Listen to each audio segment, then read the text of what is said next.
You're black, not Latina. Imagine thinking you did your big one by saying that to me. Y you're saying that to someone que está orgullosa de ser colombiana, dominicana, y morena. Like, I'm a firm believer that you gotta leave ignorant people where you found them, but let me educate you a little bit. Just a little bit, okay? This is not the first time that I hear this.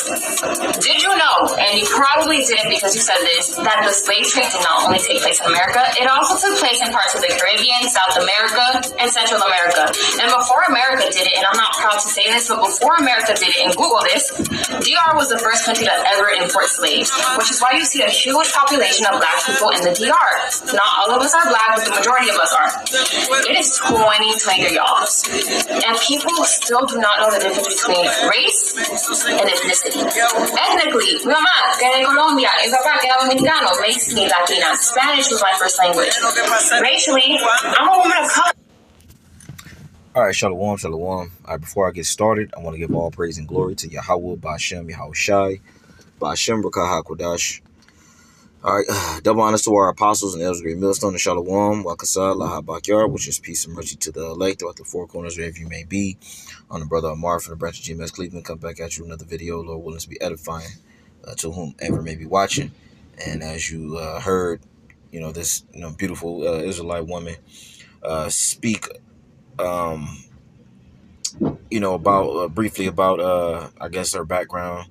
I don't know because she didn't state whether what her father was, but clearly she's Israelite, either the Northern Kingdom or Southern Kingdom.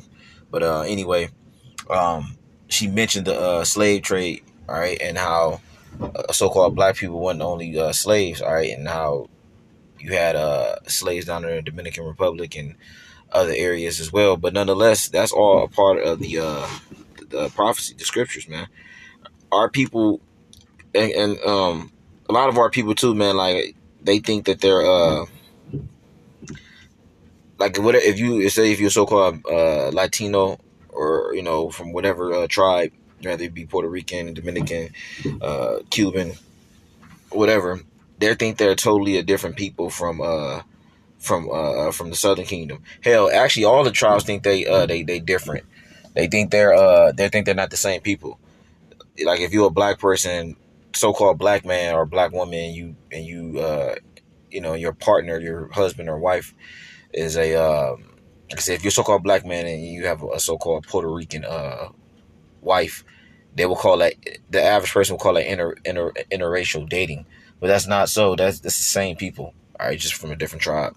Anyway, let me get these scriptures, man, because the slave trade, that was all a part of us going into captivity. I don't know why my other phone is not working, man. What the hell? All right, man, whatever. Let me see if I can see if I can pull it up right here.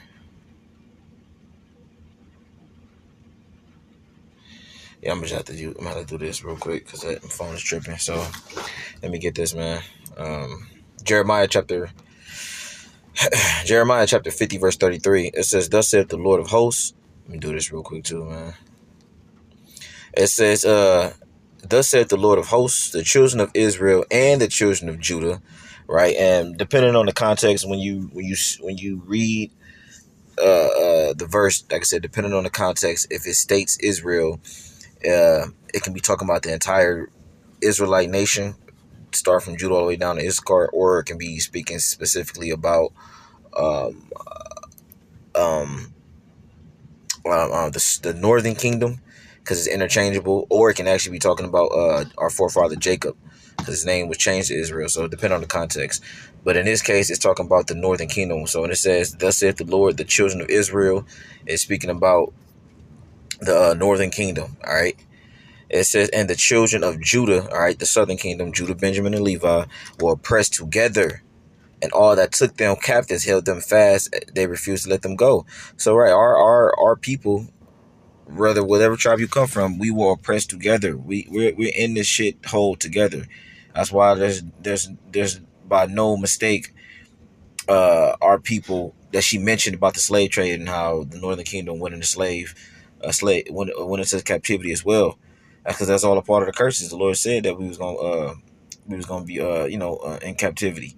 We was gonna come over here in slave ships, so forth and so on, man. That's in the book of Deuteronomy 28th chapter, which I'm not gonna read it, but I will read a verse from there. And even our people calling themselves these modern day slave names. And that's all bywords and proverbs, man. Proverbs and bywords. So when you go right here, right? Let me see. So there's gonna be a byword and proverb. Might be a little earlier up. I be trying not to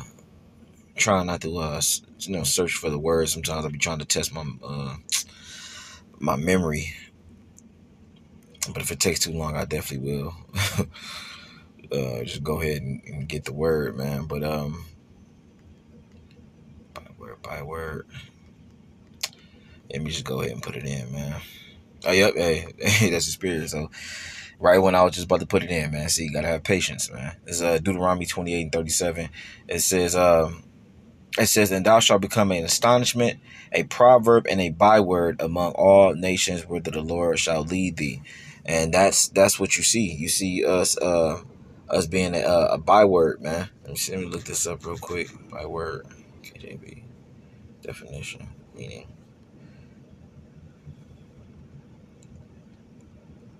Yeah, so when you look at byword, what does it mean or signifies? It says in the King James Version, KJV of the Bible, a byword signifies a person, place, or thing that becomes a subject of scorn, ridicule, or a cautionary example, often associated with shame and reproach, man. And that's how you know. It's all these things that are linking up to letting you know that we are Israelites, man. Let me get this one real quick, and I'm gonna get another scripture regarding that. Let me see.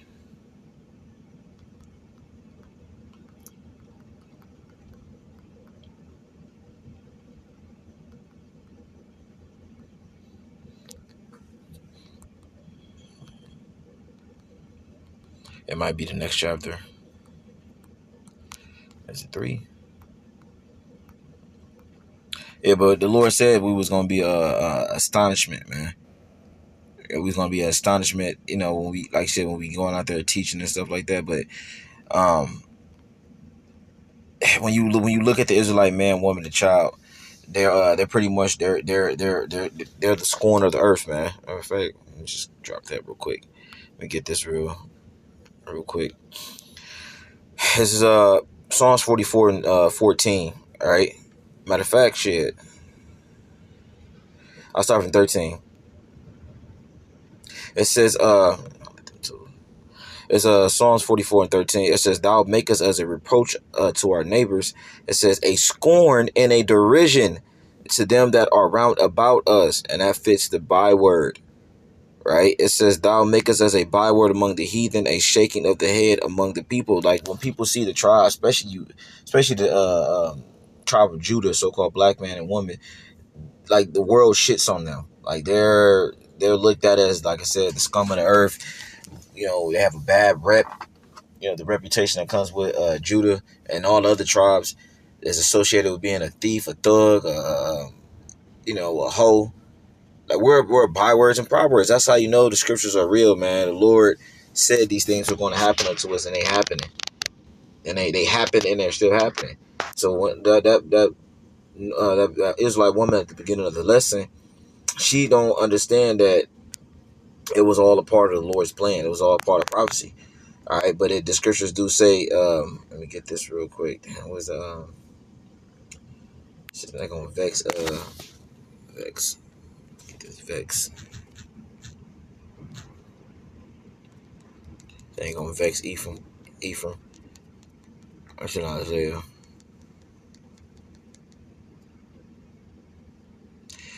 Yep. Yeah, that was in the right chapter. It's Isaiah chapter 3. It's Isaiah 11. I'll start from 12. It says, and he shall set up an ensign for the nations. Matter of fact, shit, let me start from 11. Isaiah 11 and 11. It says, and it shall come to pass in that day that the Lord shall set his hand again the second time to cover the remnant of his people, which he's doing right now. It says, which shall be left from Assyria, and from Egypt, and from Pathros, and from Cush, and from Elam, and from Shinar, and from Hamath, and from the islands of the sea. And that just symbolizing what the Lord gathers from all four corners of the world, the globe. And he shall set up an ensign for the nations. It says, and shall assemble the outcasts of Israel and gather together dispersed of Judah from the four corners of the earth. And that's what he's doing. The Lord is gathering us by the word. It said that in Baruch, the 4th and the 5th chapter. The Lord is using his men, starting with the apostles on down, as fishermen to gather the fish being the men, women, and children. It says, the envy also of Ephraim shall depart, and the adversaries of Judah shall be cut off. Ephraim shall not envy Judah, and Judah shall not vex Ephraim. So this is the prophecy concerning how the Lord will eventually link the tribes back up together. That decision or dissension or that beef that the tribes have amongst each other, among the elect, that will go away. They will come together and unite under that one banner, being Yahweh Shem Yahushua, these scriptures, his word. And they will understand that they have one common enemy, and they will understand that they're brethren and sisters. All right.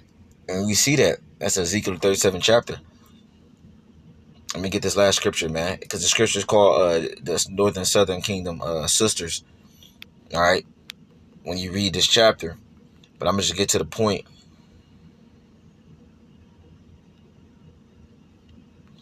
Because this is a good chapter to read about how, we was backsliding, we was transgressing, going off, and, following other idols, and the Lord was going to turn us back unto him. This is, let me see.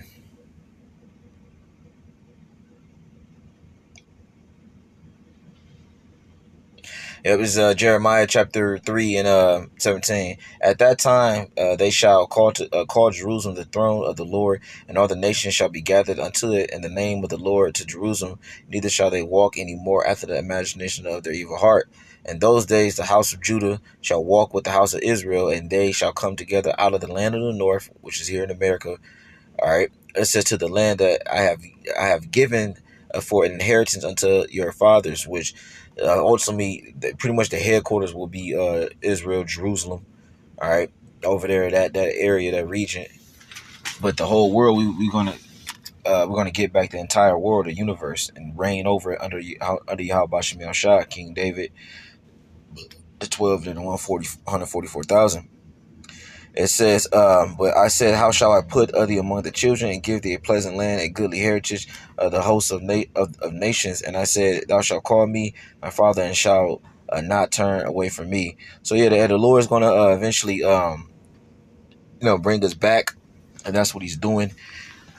All right, because the scripture also say about they're gonna raise up the tents of Judah first, just to fulfill the prophecy. But yeah. I just wanted to get some scriptures on that. I seen that video, it was something that came to mind. So, hey, I pray it's edifying. With that, I'm going to say shalom.